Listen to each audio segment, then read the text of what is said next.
നല്ല വസ്ത്രധാരണം, നല്ല സൗന്ദര്യം, നല്ല കാറ്, നല്ല വീട്, ഇതൊക്കെ കണ്ടുകൊണ്ട് എന്ത് ചെയ്യാൻ പാടില്ല. നമ്മൾ കാണുമ്പോൾ ഒരു മനുഷ്യനെ എഴുന്നേക്കുന്നത് എങ്ങനെയാ? അവൻ കുഴപ്പമില്ല, നല്ല വീട്ടിലെ കുടുംബത്തിലാണ്. ഒരിക്കലും കാശുണ്ടെന്ന് പറഞ്ഞാൽ നല്ല കുടുംബത്തിൽ ജനിക്കണമെന്നുണ്ടോ? ഉണ്ടോ? ഇല്ല. മനസ്സിലായില്ലേ? ഏറ്റവും ഉത്തമൻ കുചേലനായിരുന്നു. കുചേലന്റെ വസ്ത്രധാരണം എങ്ങനെയായിരുന്നു? നമ്മൾ ചിലരെ ഓടി കൂടെ പോകുന്ന പിച്ചക്കാരെ കാണുമ്പോൾ നമ്മൾ കളിയാക്കാറുണ്ടോ? അല്ലേ? പക്ഷെ ഒരു മനുഷ്യനെ കാണുന്ന മാത്രമേ എന്ത് ചെയ്യാൻ പാടില്ല, വിലയിരുത്താൻ പാടില്ല. അവനെ അറിയണം. ആഴത്തിൽ അറിയുമ്പോൾ നമ്മളെക്കായി ജ്ഞാനവും അറിവും ബോധവും ഉള്ളവനായിരിക്കും ആരാ? ആ വിരൂപി. ആ തത്വത്തെയാണ് ആര് കാട്ടിത്തരുന്നത്? ദേവാദിദേവനായിരിക്കുന്ന മഹാദേവൻ ഭസ്മാഭിഷേകത്തിലൂടെ കാട്ടിത്തരുന്നത്. അപ്പൊ നിങ്ങൾ ചിലർക്ക് തോന്നാ അതെന്ത് പാപമാണെന്ന്. എന്താ അങ്ങനെ പറഞ്ഞതെന്ന്? എന്താ, ഈ ലോകത്തിലെ ഏറ്റവും സുന്ദരനാ ഭഗവാൻ അല്ലേ? ഇത്രയും സൗന്ദര്യമുള്ളത് ആരും ഈ ലോകത്തിൽ ഇല്ല, പരമേശ്വരനെ കഴിഞ്ഞിട്ട്. പക്ഷെ എന്താ, ഭഗവാൻ എപ്പോഴും ദേഹമാസകലം സർവാംഗം എന്നാണ്. സർവാംഗം, ശരീരമാസകലം ഭസ്മവിഭൂഷണനായിട്ടിരിക്കുക, വിഭൂതിയിൽ കുളിച്ചിരിക്കുക ഭഗവാന്. അപ്പൊ നമ്മളും പറയും എന്ത്? അതുകൊണ്ടാണ് ദേവിക്ക് കല്യാണം ഭഗവാനെ കഴിക്കണമെന്ന് ഇപ്പൊ ആരും സമ്മതിക്കാഞ്ഞത്? പിതാവ് സമ്മതി. കാരണം ആ ജടാധാരി വിരൂപൻ നമ്മുടെ മോളെ കഴിച്ചു കൊടുക്കുമോ? അങ്ങനെയുള്ള ആൾക്ക് കൊടുക്കോ? ഞാനും കൊടുക്കുന്നില്ല, ഇവിടെ ഞാനും കൊടുക്കുന്നില്ല, നിങ്ങൾ ആരും കൊടുക്കില്ല. കാരണം കാണുമ്പോ വിരൂപി, മുടിയെല്ലാം വളർത്തിയിട്ടിരിക്കുന്നു, മൊത്തം ജടം പിടിച്ചിരിക്കുന്നു, കഴുത്തലാണ് സർപ്പത്തെ എന്താ മാലയാക്കിയിട്ടിരിക്കുന്നു. വസ്ത്രമോ അതിനേക്കായി വികൃതം. അപ്പൊ അങ്ങനെ ഒരു വ്യക്തിക്ക് നമ്മള് തന്റെ മകളെ കെട്ടിക്ക് കൊടുക്കില്ല. മനസ്സിലായില്ലേ? ആ ഒരു ബോധത്തെ ഉണർത്താൻ വേണ്ടിയിട്ടാണ് ഭഗവാൻ ഇരിക്കുന്നത്.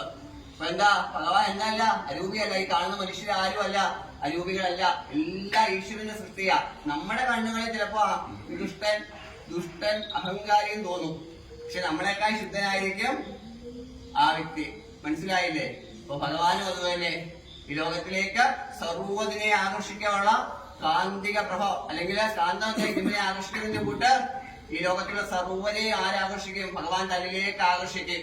നിങ്ങളെയൊക്കെ ഭഗവാൻ ആകർഷിച്ചതുകൊണ്ടാണ് എന്റെ ഈ സമയത്ത് ഇവിടെ വന്നിരിക്കുന്നത്. എന്നെ വരത്തില്ല.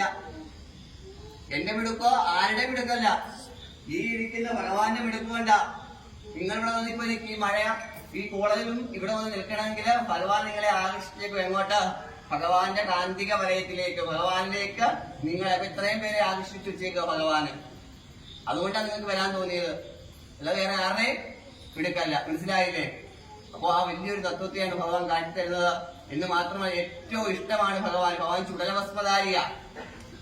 സാധാ ഭസ്മവും അല്ല ധരിക്കുന്നത്, ചാണകത്തിന്റെ ഭസ്മമല്ല ഭഗവാൻ ധരിക്കുന്നത്, ചുടലഭസ്മമാണ്. ശവപ്പറമ്പുകളിലൊക്കെ കത്തിയെരിയുന്ന മനുഷ്യന്റെ ചാരത്തെയാണ് വാരി പൂശുന്നത്. അത് അഘോരികളെ കണ്ടിട്ടുണ്ടോ? അവര് ഏറ്റവും വലിയ ശുഭത്തിലെ അഘോരികള്. അവര് വിവസ്ത്ര വിക്ഷോഭണകനായ എന്നാ പറയുന്നില്ല. ദിക്കുകളെ വസ്ത്രമാക്കിയവരാര്? ഭഗവാനും അഘോരികളും ഒക്കെ. അവര് വസ്ത്രമില്ല അവർക്ക്. നമ്മൾ കയ്യേ എന്ന് പറയും. പക്ഷെ എന്താ, അവർക്ക് അങ്ങനൊരു ഭാഗമില്ല. കാരണം എന്താ, അവരുടെ വസ്ത്രം എന്താ, ദിക്കുകളെ എല്ലാം അവർ വസ്ത്രമാക്കി വെച്ചിരിക്കുക. നമുക്കാണല്ലേ. മനസ്സിലായില്ലേ? അപ്പോഴ് ഭസ്മാഭിഷേകം നടത്തുന്ന ഏറ്റവും ഭഗവാൻ ഇഷ്ടമുള്ള അഭിഷേകങ്ങളിൽ ഏറ്റവും ഇഷ്ടമല്ല ഭസ്മാഭിഷേകമോ ഭഗവാന്. നന്നായി പ്രാർത്ഥിക്കുക. നമ്മുടെ ആയുസ്സിന്, ആരോഗ്യത്തിന്, നമ്മുടെ ബുദ്ധിക്ക് നല്ല ബുദ്ധി തോന്നുവാന്, നല്ല വിവേകം ഉണ്ടാകുവാന്, നമ്മുടെ ദുഃഖങ്ങൾ മാറുവാൻ. നമ്മുടെ ദുഃഖങ്ങൾ എങ്ങനെ ഉണ്ടായി? നമ്മുടെ കർമ്മഫലം കൊണ്ട് മാത്രം ഉണ്ടായേ, അല്ലാതെ ഒന്നുമല്ല. തർക്കിക്കുന്നവര് കാണാം. പക്ഷെ എന്തില്ല, നമ്മുടെ കർമ്മങ്ങളാണ് നമുക്ക് ദുഃഖങ്ങളായിട്ട് വരുന്നത്. ഈ ജന്മങ്ങളിലും പൂർവ്വജന്മങ്ങളിലും ചെയ്ത കർമ്മങ്ങളുടെ ഫലം തന്നെയാ. അതിനെ അനുഭവിച്ച് തീർക്കേ പറ്റൂ. ആ കർമ്മങ്ങളെ ഇല്ലായ്മ ചെയ്യാനാണ് ക്ഷേത്ര ദർശനവും ആരാധനയും പൂജയും തന്ത്രവും മന്ത്രവും ഒക്കെ ആചാര്യന്മാർ വിധിച്ചത്.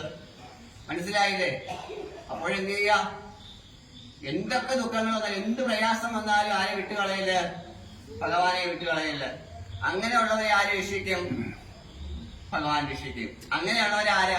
ഈ വന്നിരിക്കുന്ന ഇത്രയും പേര്. കാരണം എന്താ, ഈ ഇടിയും മിന്നലും മഴയും വന്ന ഈ പൂളും ഒക്കെ കിടക്കുന്ന സമയത്ത് നിങ്ങൾ ഓടിയെത്തണമെങ്കിൽ, നിങ്ങൾ അതിനെ എല്ലാം അതിജീവിച്ച് ഇവിടെ വന്നെങ്കിൽ ആരോടുള്ള ഭക്തി വേണ്ട? എന്നോടുള്ള ഭക്തിയാണോ? ആണോ? അല്ല. ആരോടുള്ള ഭക്തിയാ? അകത്തിരിക്കുന്ന സർവേശ്വരനോട്, സർവത്തെയും നിയന്ത്രിക്കുന്ന നിയന്ത്രിതമായിരിക്കുന്ന ആ പരമാത്മ സ്വരൂപത്തോടുള്ള പറഞ്ഞറിയിക്കാൻ പറ്റാത്ത പ്രേമവും സ്നേഹവും ഭക്തിയും ഉള്ളിന്റെ ഉള്ളിൽ അഗാധമായി നിറഞ്ഞു കിടക്കുന്നത് കൊണ്ടാണ് എന്ത് ചെയ്യുന്നത്? നമ്മളൊക്കെ ഇവിടെ വന്നിരിക്കുന്നത്. മനസ്സിലായില്ലേ? എന്റെ നാക്ക് ശബ്ദിക്കണമെങ്കിൽ പോലും ആര് അറിയണം? അകത്തറിയണം. എന്നെ നിശബ്ദനാക്കാനും പ്രവർത്തിപ്പിക്കാനും ആർക്കറിയാം? ഇപ്പൊ എന്നെ പ്രവർത്തിപ്പിക്കുന്നത് ആര് തന്നെയാ? ഭഗവാനെ. ഞാനാണോ? ഞാൻ വിചാരിക്കുന്ന ഞാൻ ആരായിരുന്നു? ഇല്ലേ? ഇവിടെ നിൽക്കുമ്പോ ഇതൊക്കെ പറയുന്നില്ല ഭഗവാനാ. കുറച്ചു കഴിഞ്ഞൊന്നും പറയണമെന്നില്ല. ഇപ്പൊ പഠിച്ചിട്ടും പറയുന്നില്ല. ആ സമയത്ത് ഭഗവാൻ തന്നെ ഉള്ളിന്റെ ഉള്ളില് പറയിപ്പിക്കുന്നത്. അപ്പൊ നന്നായി ജീവിച്ചോളുക. നമ്മുടെ രോഗങ്ങളും ദുരിതങ്ങളും ഒക്കെ മാറാന്.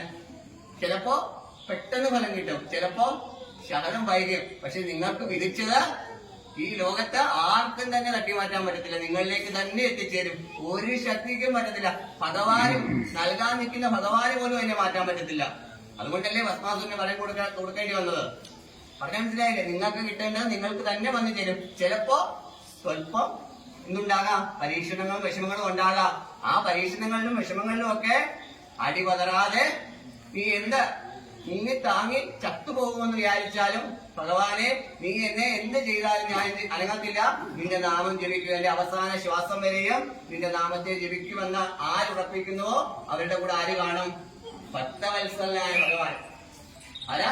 ഭക്തവത്സലനായ ഭഗവാൻ കാണും. മനസ്സിലായില്ലേ? ആ ഒരു ബോധം നിങ്ങൾക്ക് ഉണ്ടാകട്ടെ. ഉറക്കെ ജപിക്കുക. ഇപ്പം ജപിക്കേണ്ട.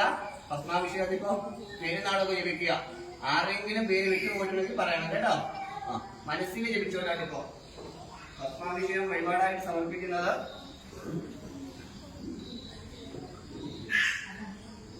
ദക്ഷ ശ്രീകാന്ത് ആയില്യം, ഹരീഷ് പുണർദം, മുകുൾ തിരുവോണം, ഗംഗ മൈലം മകൈലം മൈലം, ഗോപകുമാർ ഭരണി, ഇന്ദുലേഖ തിരുവാതിരയാണോ?